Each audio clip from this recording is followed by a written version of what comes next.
بسم اللہ الرحمن الرحیم۔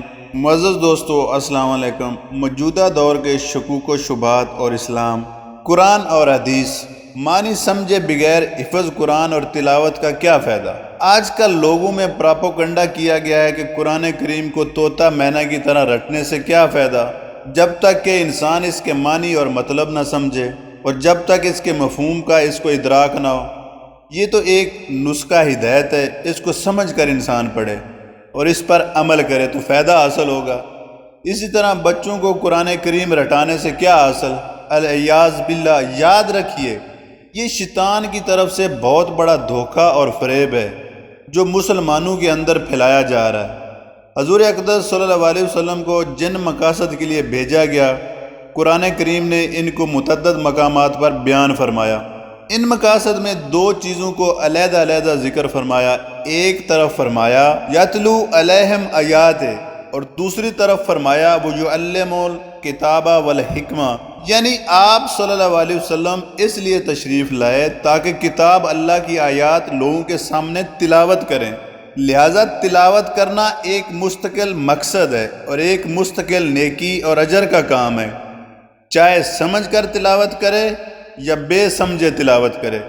اور یہ تلاوت حضور اقدس صلی اللہ علیہ وسلم کی بعثت کے مقاصد میں سے ایک مقصد ہے جس کو سب سے پہلے ذکر فرمایا، یتلو علیہم آیات۔ اور قرآن کریم کی تلاوت ایسی بے وقت چیز نہیں کہ جس طرح چاہ تلاوت کر لیا، بلکہ نبی کریم صلی اللہ علیہ وسلم نے اپنے صحابہ کرام رضوان اللہ اجمعین کو باقاعدہ تلاوت کرنے کا طریقہ سکھایا اور اس کی تعلیم دی کہ کس طرح لفظ کو کس طرح ادا کرنا ہے، کس طرح زبان سے نکالنا ہے۔ اس کی بنیاد پر دو مستقل علوم وجود میں ہے جن کی نظیر دنیا کی کسی قوم میں نہیں ہے، ایک علم تجوید اور دوسرا علم قرات۔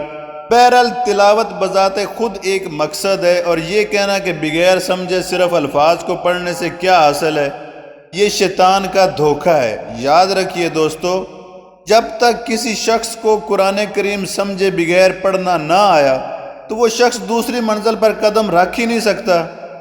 قرآن کریم سمجھے بغیر پڑھنا پہلی سیڑھی ہے، اس سیڑھی کو پار کرنے کے بعد دوسری سیڑھی کا نمبر آتا ہے۔ اگر کسی شخص کو پہلی سیڑھی پار کرنے کی توفیق ہی نہ ہوئی تو وہ دوسری سیڑھی تک کیسے پہنچے گا؟ سرکار دو عالم صلی اللہ علیہ وسلم نے بیان فرمایا کہ یہ قرآن ایسا نسخہ شفا ہے کہ جو شخص اس کو سمجھ کر اس پر عمل کرے اس کے لیے تو بحث شفا ہے ہی، لیکن اگر کوئی شخص محض اس کی تلاوت کیا کرے بغیر سمجھے بھی تو اس پر اللہ تبارک و تعالیٰ اتنی نیکیاں لکھتے ہیں کہ ایک الف لام پیم پڑھنے پر 30 نیکیوں کا ثواب حاصل ہو جاتا ہے۔ کیا قرآن کریم ہمارے لیے کافی ہے؟ اب ہمیں کسی اور طرف دیکھنے کی ضرورت نہیں۔ ایک بڑی غلط فہمی کا ازالہ، یہاں ایک بہت بڑی غلط فہمی کا ازالہ فرما دیا ہے جو آج بھی بہت سے لوگوں کے دلوں میں پیدا ہو رہا ہے۔ وہ یہ کہ اللہ تعالیٰ کی کتاب قرآن مجید ہمارے لیے کافی ہے، ہمیں کسی انسان کی طرف دیکھنے کی ضرورت نہیں۔ ہمارے پاس کتاب اللہ قرآن مجید موجود ہے، اس کے ترجمے چھپے ہوئے موجود ہیں۔ ترجموں کے ذریعے قرآن کریم پڑھیں گے اور اس کے ذریعے جو مطلب سمجھ میں آئے گا اس پر عمل کریں گے۔ ہمیں اس بات کی ضرورت نہیں کہ نیک لوگ کیا کر رہے ہیں اور کس طرح عمل کی تلقین کر رہے ہیں۔ قرآن کریم فرماتا ہے کہ یہ بات نہیں ہے، اگرچہ پورا قرآن ہی صراط مستقیم ہے، لیکن اس صراط مستقیم کو سمجھنے کے لیے ضروری ہے کہ ان لوگوں کا رستہ دیکھو جن پر اللہ تعالیٰ نے اپنا انعام کیا۔ وہ بتائیں گے تمہیں کہ اللہ کی نازل کی ہوئی کتاب کا مطلب کیا ہے اور اس پر کس طرح عمل کریں گے۔ اللہ تبارک تعالیٰ نے ابتدائی سے یہ سلسلہ جاری رکھا ہے، دو چیزیں ساتھ ساتھ اتاری۔ ایک تو اللہ تعالیٰ نے کتاب اتاری، تورات اتاری، انجیل آئی، زبور آئی، اور آخر میں قرآن مجید آیا۔ دوسرے پیغمبر بھیجے، اللہ تعالیٰ نے کوئی کتاب بغیر پیغمبر کے نہیں بھیجی، اس لیے تاکہ پیغمبر یہ بتائیں کہ اس کتاب کا مطلب کیا ہے اور اس پر عمل کرنے کا طریقہ کار کیا ہے۔ اور لوگوں سے کہا جاتا ہے کہ تم اس پیغمبر کی اطاعت کرو، پیغمبر کے پیچھے چلو، پیغمبر کی ذات پر ایمان لاؤ اور اس کے طریقے پر عمل پیرا ہو۔ دو چیزیں ساتھ ساتھ چلنی ہیں، کتاب اللہ اور رجال اللہ۔ اللہ کی کتاب اور اللہ کے رجال دونوں کے امتزاج سے دین کی صحیح سمجھ پیدا ہوتی ہے۔ گمراہی جو پھیلی ہے وہ اس طرح پھیلی ہے کہ کچھ لوگوں نے کتاب کو تو پکڑ لیا اور اللہ نے جو پیغمبر بھیجے تھے اور اس پیغمبروں کے ذریعے ہدایت کا اور صحبت کا جو سامان دیا تھا اس سے قطع نظر کر لی۔ ہم بس اللہ کی کتاب پڑھیں گے، ہمارے پاس اللہ کی کتاب موجود ہے، ہمیں نمونوں کی کیا ضرورت ہے۔ الیاذ بالعظیم، ارے بھائی اگر نمونے کی ضرورت نہ ہوتی تو پیغمبروں کو بھیجنے کی کیا ضرورت تھی؟ مکہ کے کافر کہتے تھے قرآن ہمارے اوپر براہ راست کیوں نازل نہیں ہوا؟ اللہ تعالیٰ نے ایسا نہیں کیا کیونکہ انسانوں کی ہدایت کے لیے تنہا کتاب کافی نہیں ہوا کرتی جب تک استاد اس کتاب کا موجود نہ ہو۔ یہ انسان کی فطرت ہے۔ دنیا کا کوئی بھی علم و فن آدمی صرف کتاب کے مطالعے سے حاصل نہیں کرتا جب تک اس کتاب کا استاد موجود نہ ہو۔ کیا قرآن سمجھنے کے لیے صرف عربی زبان جان لینا کافی ہے؟ قرآن کریم کی تفسیر ایک انتہائی نازک اور مشکل کام ہے جس کے لیے صرف عربی زبان جان لینا کافی نہیں بلکہ تمام متعلقہ علوم میں مہارت ضروری ہے۔ چنانچہ علماء کرام نے لکھا ہے کہ مفسر قرآن کے لیے ضروری ہے کہ وہ عربی زبان کے نحو، صرف اور بلاغت، ادب کے علاوہ علم حدیث، علم فقہ و تفسیر، عقائد و کلام کا وسیع علم رکھتا ہو، کیونکہ جب تک ان علوم سے مناسبت نہ ہو انسان قرآن کریم کی تفسیر میں کسی صحیح نتیجے تک نہیں پہنچ سکتا۔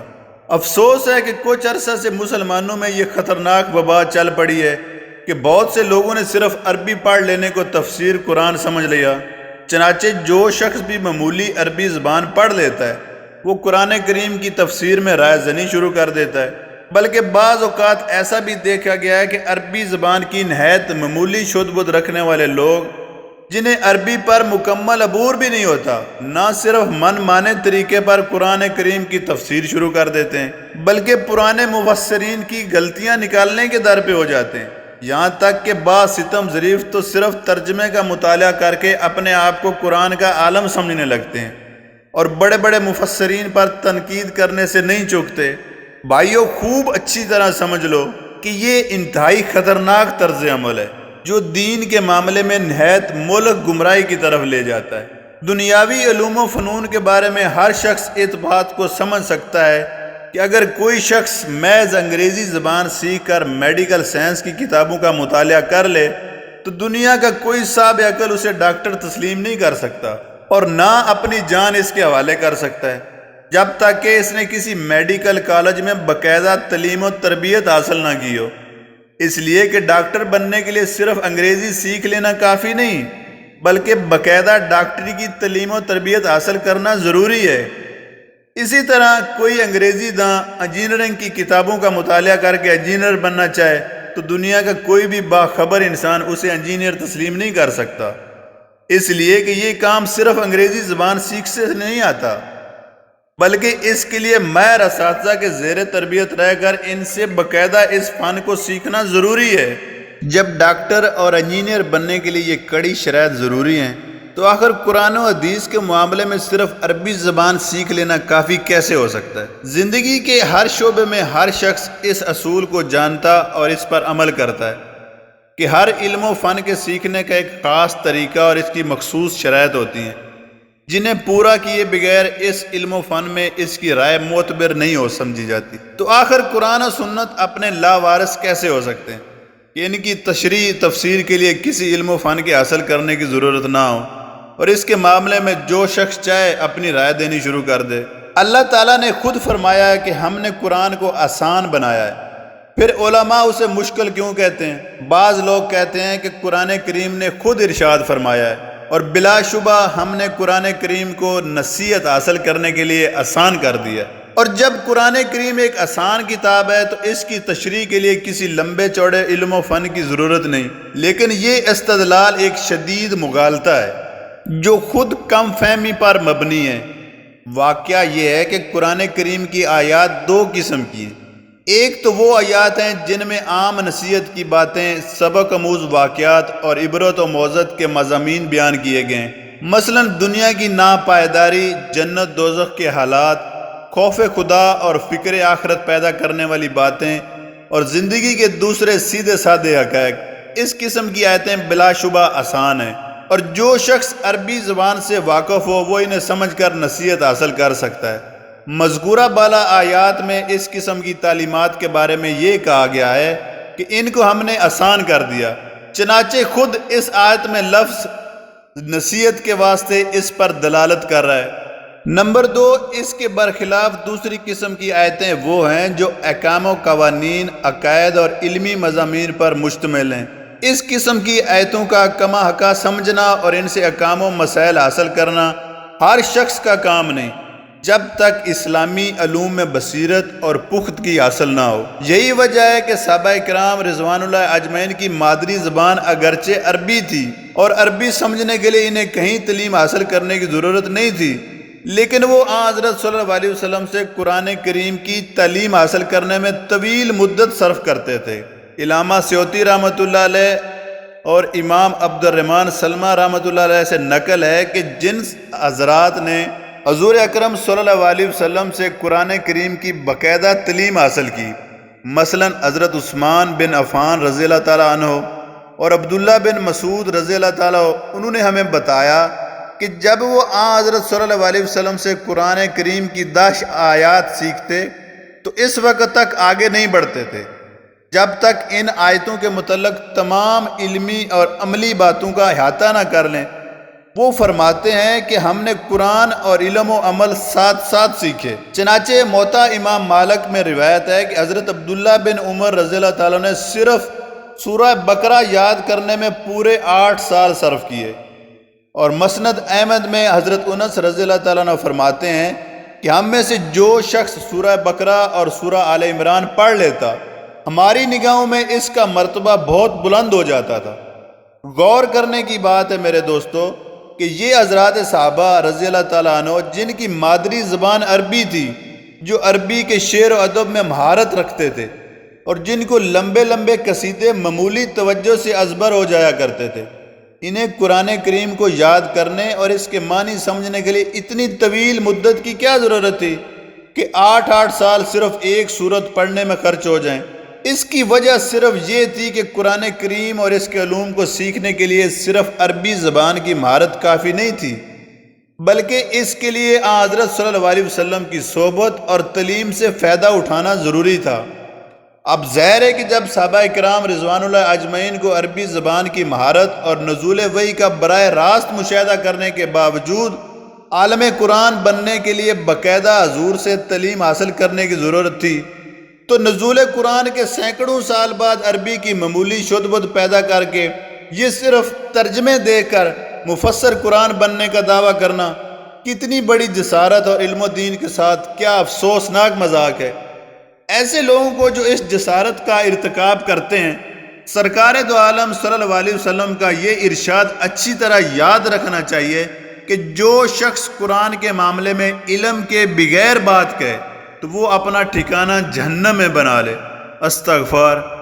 جو شخص قرآن کے معاملے میں محض اپنی رائے سے گفتگو کرے اور اس میں کوئی صحیح بات بھی کہہ دے تب بھی اس نے غلطی کی۔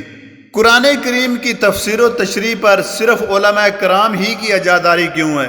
بعض لوگ یہ اعتراض اٹھاتے ہیں کہ قرآن کریم تمام انسانوں کے لیے ایک ہدایت کی کتاب ہے، لہذا ہر شخص کو اس سے اپنی سمجھ کے موافق فائدہ اٹھانے کا حق حاصل ہے، اور اس کی تشریح تفسیر پر صرف علماء کی اجارہ داری قائم نہیں کی جا سکتی۔ لیکن یہ بھی انتہائی سطحی اور جذباتی اعتراض ہے جسے حقیقت پسندی اور معاملہ فہمی سے دور کا بھی واسطہ نہیں۔ قرآن کریم بلا شبہ تمام انسانوں کے لیے سرمایہ ہدایت ہے، لیکن اس سے یہ کیسے لازم آ گیا کہ ہر ان پڑھ جاہل بھی اس سے دقیق قانونی اور کلامی مسائل کا حل تلاش کر سکتا ہے، اور اس مقصد کے لیے کسی قسم کی صفات اہلیت درکار نہیں ہے۔ اس کی مثال یوں سمجھیے کہ کوئی ماہر قانون، فلسفی یا ڈاکٹر اگر اپنے فن پر کوئی کتاب لکھتا ہے تو ظاہر ہے کہ اس کا پوری انسانیت کو فائدہ پہنچانا ہی ہوتا ہے۔ اب اگر کوئی ایسا شخص جو ان علوم و فنون کے مبادی سے واقف نہیں ہے کھڑا ہو کر یہ اعتراض کرنے لگے کہ یہ کتابیں تو پوری انسانیت کے لیے فائدے کے لیے لکھی گئی تھی، ان پر ماہرین قانون، فلسفیوں اور ڈاکٹروں نے اپنی اجارہ داری کیوں قائم کر لی، تو اس کی عقل پر ماتم کے سوا کیا کیا جا سکتا ہے؟ اگر کسی کتاب سے کما کا فائدہ اٹھانے کے لیے اہلیت کی کچھ صفات مقرر کرنا اجارہ داری قائم کرنے کے طریق میں آتا ہے، تو پھر دنیا کے کسی علوم و ہنر کو جاہلوں اور ناڑیوں کی دستبردار سے محفوظ نہیں رکھا جا سکتا۔ دراصل علم و فن کی ہر کتاب انسانیت کو فائدہ پہنچانے کے لیے ہوتی ہے، لیکن اس سے فائدہ اٹھانے کے دو ہی طریقے ہیں۔ یا تو انسان اس علم و فن کو باقاعدہ ماہر اساتذہ سے حاصل کرے اور اس کے لیے جو محنت اور جتنا وقت درکار ہے اسے خرچ کرے، اور اگر وہ ایسا نہیں کر سکتا تو جن لوگوں نے اس علم و فن کو حاصل کرنے کے لیے اپنی عمریں کھپائی ہیں، ان میں سے جس پر زیادہ اعتماد ہو اس کی تشریح و تفسیر پر بھروسہ کرے۔ ان دو راستوں کے علاوہ جو شخص کوئی تیسرا راستہ اختیار کرے گا وہ اپنے اوپر بھی ظلم کرے گا اور متعلقہ علم و فن پر بھی۔ بالکل یہی معاملہ قرآن و سنت کا بھی ہے کہ وہ بلا شبہ پوری انسانیت کے لیے دستور ہدایت ہے، لیکن اس سے ہدایت حاصل کرنے کے بھی دو ہی طریقے ہیں۔ یا تو انسان ان علوم کو ماہر اساتذہ سے باقاعدہ حاصل کر کے ان میں پوری بصیرت پیدا کرے، یا پھر ان لوگوں کی تشریح تفسیر پر اعتماد کرے جنہوں نے اپنی زندگیاں ان علوم کے لیے وقف کی ہیں۔ اس 100% معقول اصول کو جس پر دنیا کے ہر علم و فن کے معاملے میں عمل کیا جاتا ہے، اجارہ داری کا طعنہ دینا سوائے سطحی جذباتیت کے اور کیا ہے؟ کیا ساری دنیا میں صرف قرآن و سنت ہی معاذ اللہ ایسے لاوارث رہ گئے کہ ان سے مسائل حاصل کرنے کے لیے اہلیت کی کوئی شرط درکار نہیں اور ان پر ہر کس اور ناقص مشق ستم کر سکتا ہے؟ اللہ تعالیٰ مجھے اور آپ کو دین کی سمجھ عطا فرمائے، آمین۔